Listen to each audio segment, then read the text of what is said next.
Hello and welcome to Money Matters. My name is Jim Butler with Forefront Advisors, and my co host tonight is Paul Mitchell, a commercial banker. Welcome, Paul. Thanks, Jim. Good to see you again. Good to see you. Well, needless to say, interesting times. We are broadcasting remotely in our home studios and without running the risk of knowing when this show is taped and when it's actually going to show. We certainly have the situation with the global epidemic facing us, and not really wanting to spend much time on that, but recognizing that that's part of life, not only today, but certainly for the good chunk of 2020. Paul, what would you say are some of any concerns that you happen to be seeing unfolding, say, for the rest of this year? Well, most of my time is spent working with small businesses as a commercial banker, and now as I'll say, a loan consultant, helping businesses get some of these loan programs going. It's just about every business has been hit, hurt, whatever you want to call it.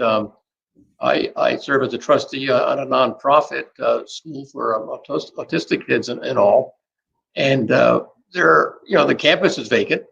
There is instructional by whatever it is, but they consider their funding is going to continue. They're a school, so they're not going to go out of business.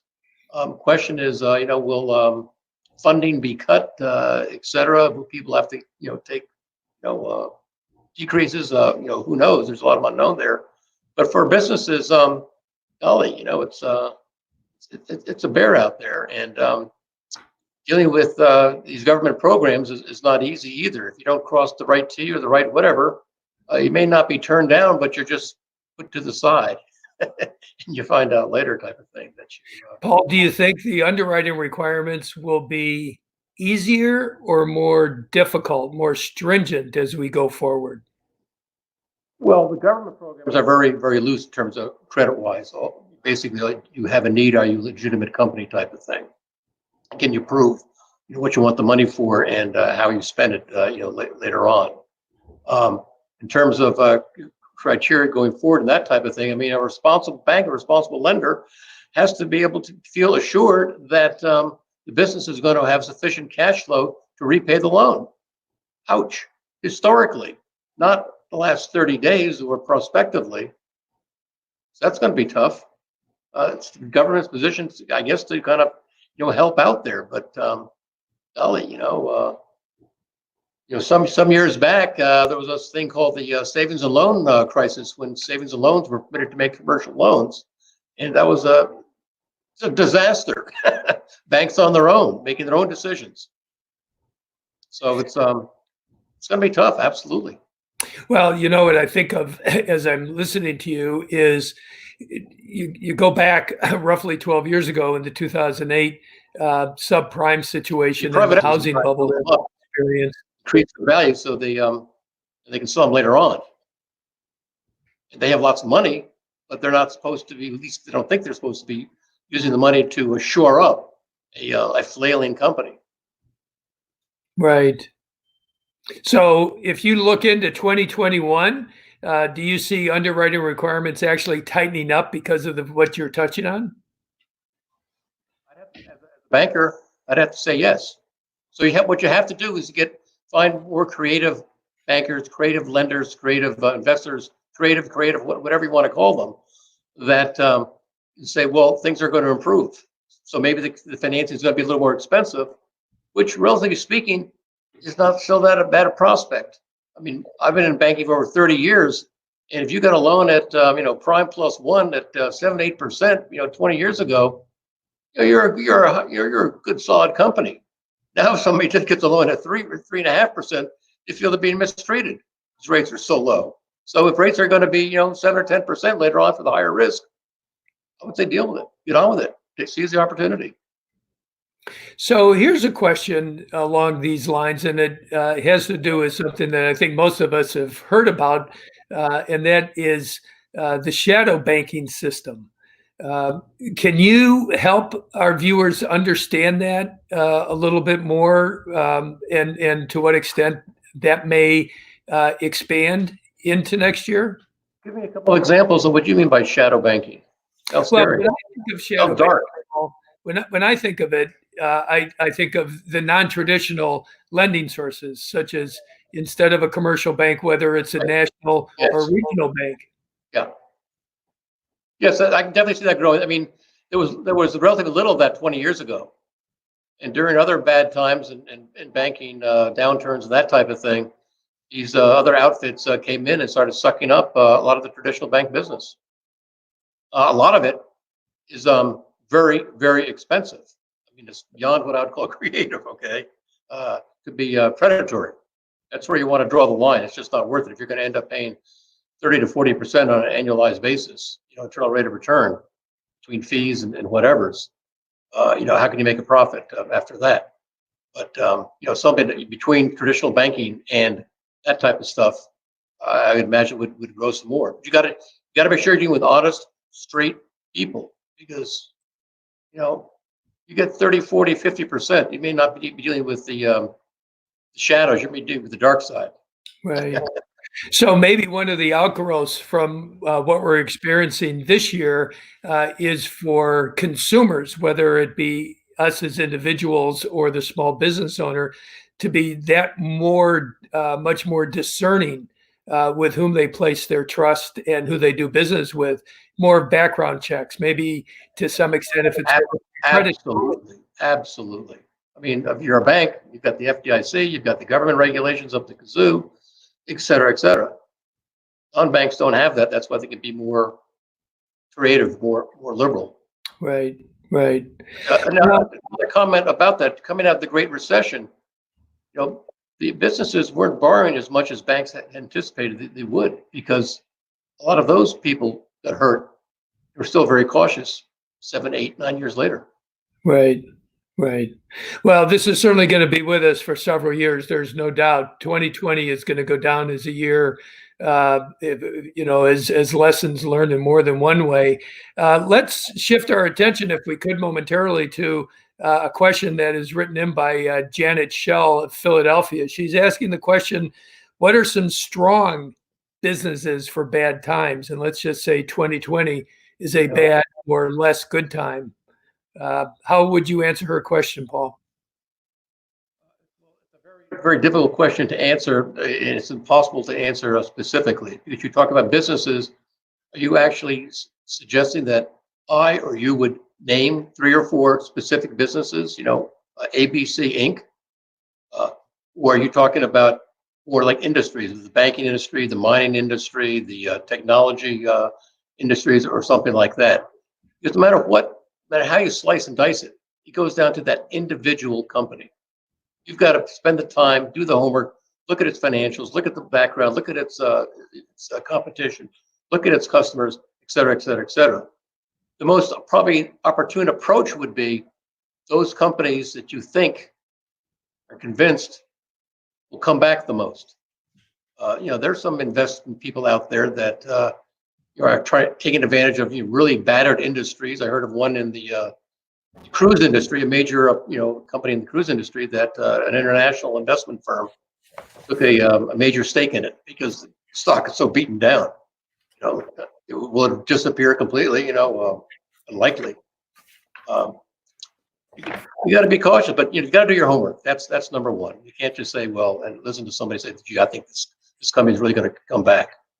You better understand exactly what's going to come back. I'll give you one example of picking a stock by doing a lot of legwork and still getting it wrong. I knew somebody that did that maybe 15 years ago in the energy business. Found this company, a large company that had gotten involved in the telecom industry when everybody was laying cables around the world and stuff. They had all these pipelines. Said, we can just put wires through our pipeline, save us nothing, save us a lot of money. Don't have to dig ditches and stuff. So they did that, but the industry got totally glutted. So nobody had any need for more cables. So the company and my investment person Saw that, said, oh, they sold off the company. Great, they got rid of the dog. 6 months, so he buys in, 6 months later, the stock's down. How could that possibly be? They just made the right decision. Yeah, they sold it and retained most of it. Right. Right. Go figure. So that's in your homework. You got to go turn over that next page. Right. Right. Well, thank you, Paul. That's a good answer, and hopefully, Janet, that helps fill in some blanks for you. And if you have a question that you would like to send in, here's how you would do that for our experts to address.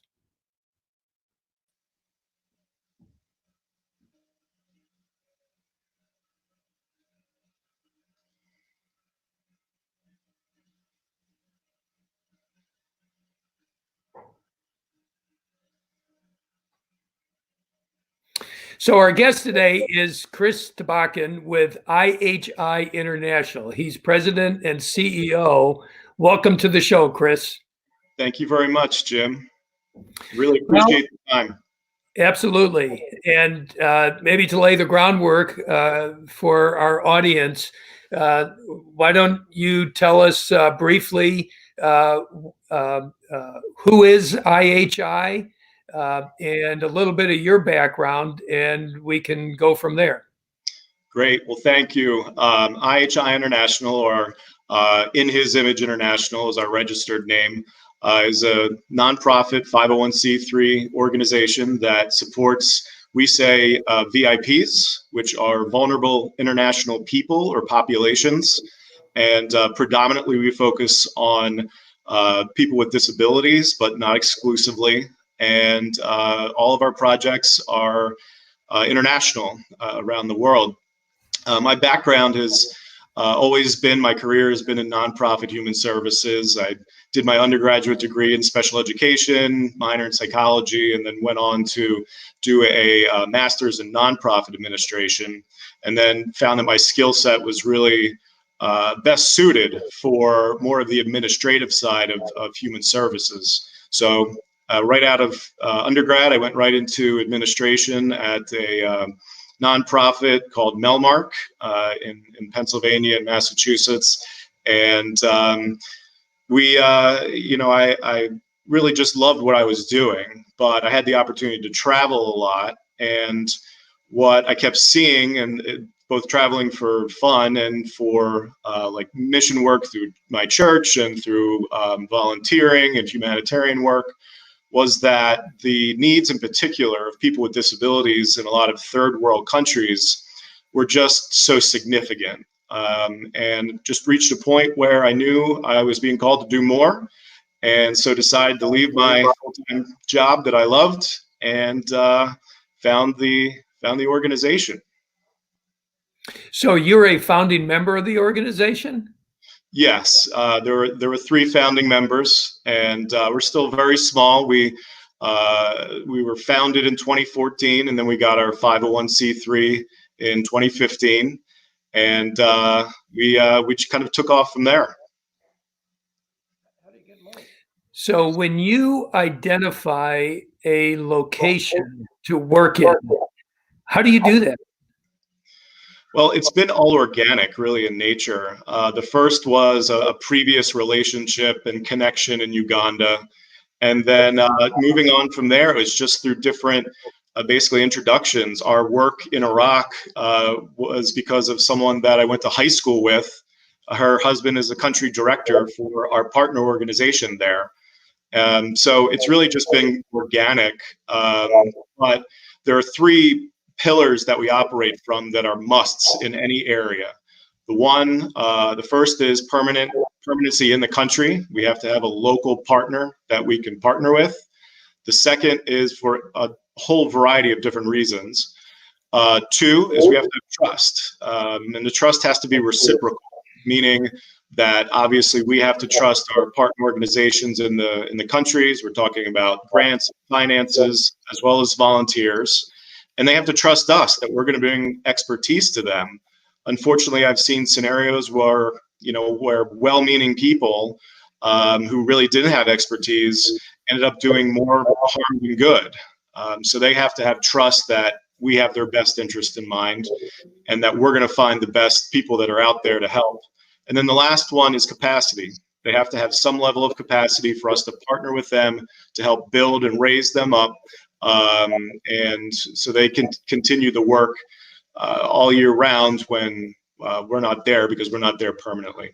So what's an example of a partner in Uganda, for example?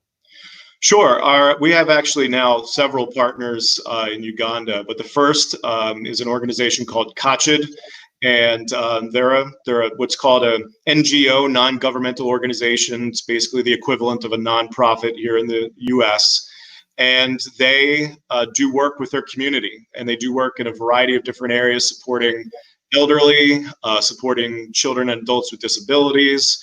So we partnered with them and really basically bring to them the expertise. Specific example, just in February, we had a team there, and I'll just touch on two of the volunteer members that were with us. One was a speech and language pathologist, Lindsay Bly, and she was evaluating, in particular, children for feeding and swallowing issues to really give recommendations about how to best support those children. The other was a nurse who has a background and focus in women's health. So she was doing trainings around pregnancy, post-pregnancy, maintaining health, and the training and the support was bringing up both the community as well as our partners in terms of their knowledge to be able to continue that moving forward. Chris, I can't imagine you ever running short of potential partners and areas to get involved in. Do you feel, as young as you are, really over the past 6 years or so, that you've just started to scratch the surface? Oh, absolutely. I mean, I get contacted pretty regularly, but we've been very intentional about not going in too deep, too fast, and spreading out, and really being intentional to focus to bring the expertise to the areas that meet those three pillars that we operate from. And if we kind of tried to go everywhere, I mean, we're very, very small. We say small but mighty. It just wouldn't be possible. So being thoughtful and intentional about where the expertise is needed most. And then if one of those three pillars goes out of whack, so to speak, we either put a project on hold or we just end it. As an example, we had a project in Morocco 2 years ago, but our local partner had to leave the country. So our project just ended there. Chris, with so much need right here in the United States, why do you focus on all supports for people outside of the U.S.? Do you think that is important? Well, thanks, Paul. I appreciate the question.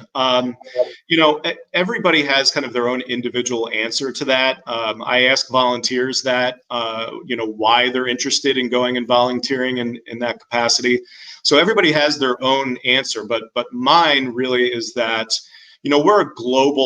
we're a global society. And I think if anything else in our current situation that we're all living in, we see that more now than ever. So the things that are done, even in some very remote villages in sub-Saharan Africa or in internally displaced people camps or Syrian refugee camps in northern Kurdish Iraq, they have impact. It's the ripple effect, right? And everything being more global and interconnected now, I just see it as something that really is critical. And because there's such need in these locations, they don't have, in most cases, the expertise to the level that the United States has. If they have some expertise, many times people can't access it because of not being able to pay for it. So, I mean, for me, it's really kind of bringing that to the world and how that really comes back to us, and really comes back to me each time that I go and interact in person with our partners.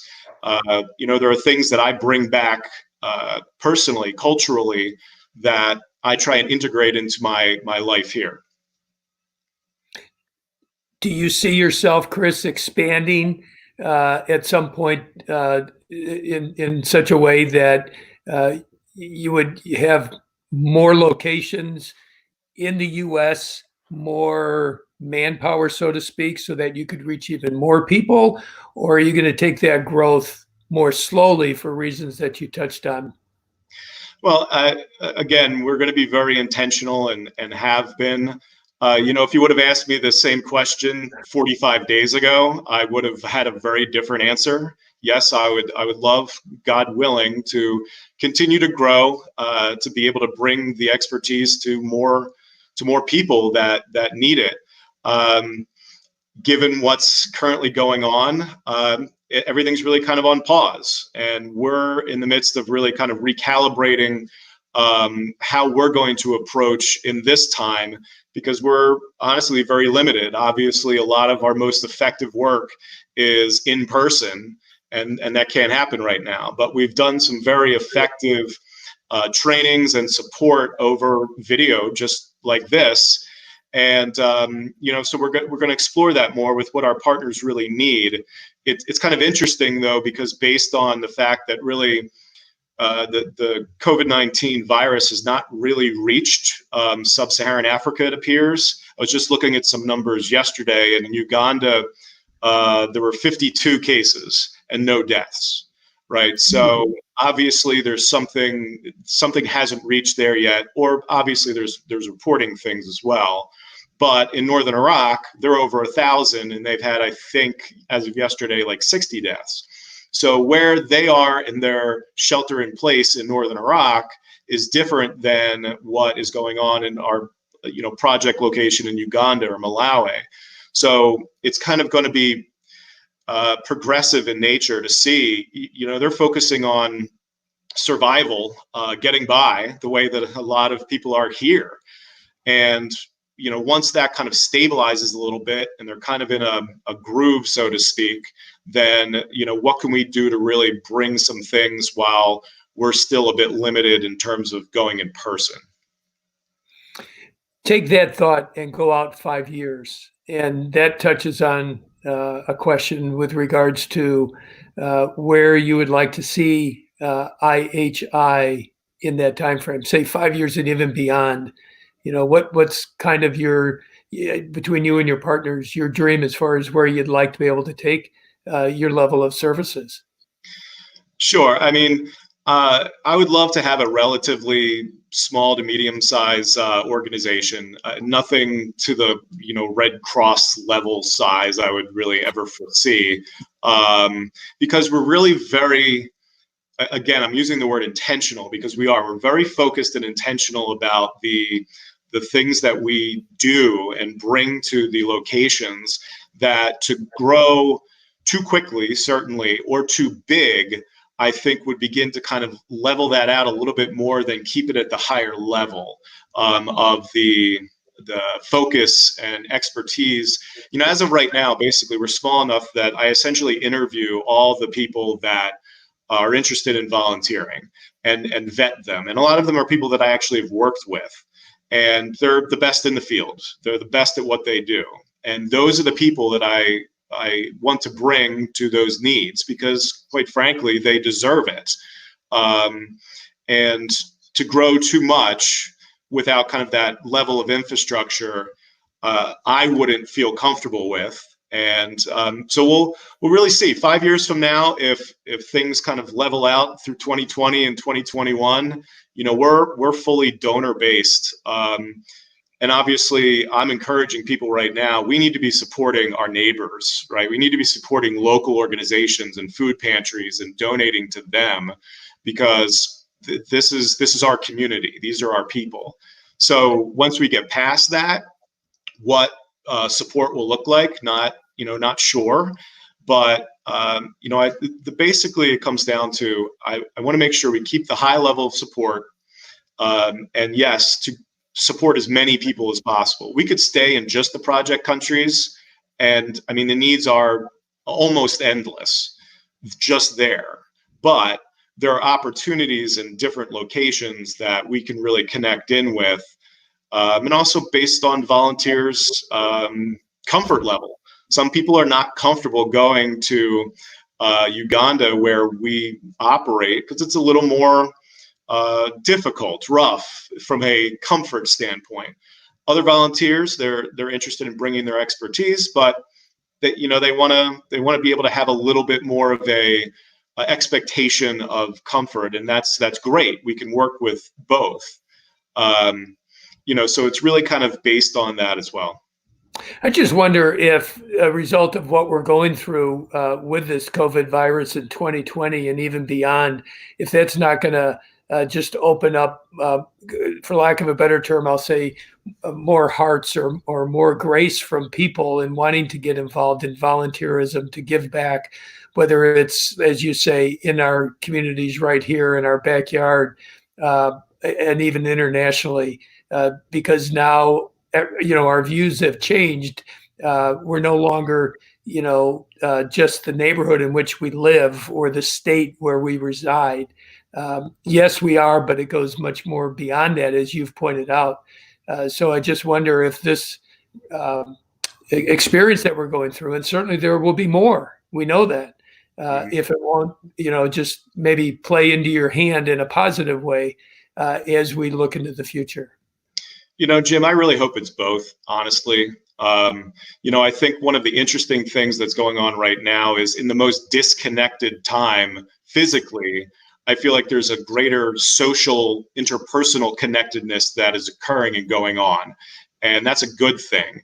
So coming out of this, I hope that maintains, and that we see that the social supports of our neighbors and friends and family are really critical.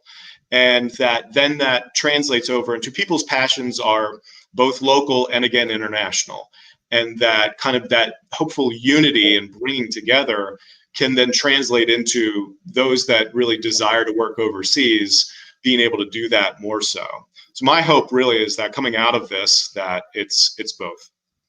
Well, fascinating. And I think your story, I've been looking forward to having you on the show for a while, as you know, and listening to this has been exciting. And I think to a large extent, the timing couldn't be better. So thank you, Chris, and thank you, Paul, for participating. Be sure to join our next show when we have Tammy Freitas of Phoenician Ventures as our guest. And certainly always recognize that, as Chris has politely said, we're all in this together, and hopefully we can support each other in more than one way going forward. So thank you for listening.